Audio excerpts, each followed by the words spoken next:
صوبائی وزیر women development آشفا ریاض فتیانہ اور اسسٹنٹ کمشنر پیر محل مس مرحبا نعمت نے گندم خریداری مراکز سیٹ 1 اور سیٹ 2 کا افتتاح کر دیا۔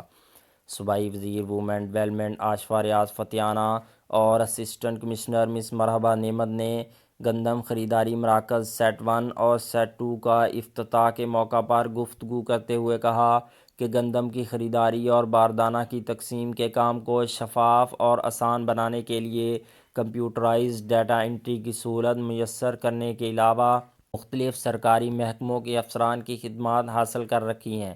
انہوں نے کہا کہ کسانوں سے گندم کا ایک ایک دانہ خرید کیا جائے گا، گندم کا مقرر کردہ ہدف پورا کیا جائے گا۔ اس سلسلہ میں کاشتکاروں کو ہر ممکن سہولیات فراہم کی جا رہی ہیں تاکہ وہ اپنی گندم کی پوری امدادی قیمت حاصل کر سکیں۔ انہوں نے کہا کہ گندم خریداری مہم میں مڈل مین کا کردار ختم کر دیا گیا ہے۔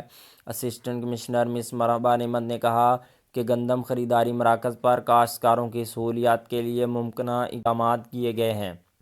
اس موقع پر additional commissioner revenue Shah Rukh, ضلعی صدر Tehreek Insaf doctor Waheed Akbar, district food controller Raheel Ashraf, assistant food controller Mian Mahmood, Chaudhry Abdul Majeed, Chaudhry Irfan ul Hassan, مار Mumtaz Daultana, doctor Funhan Lodhi, secretary market committee Chaudhry Sajjad Hussain بھی موجود تھے۔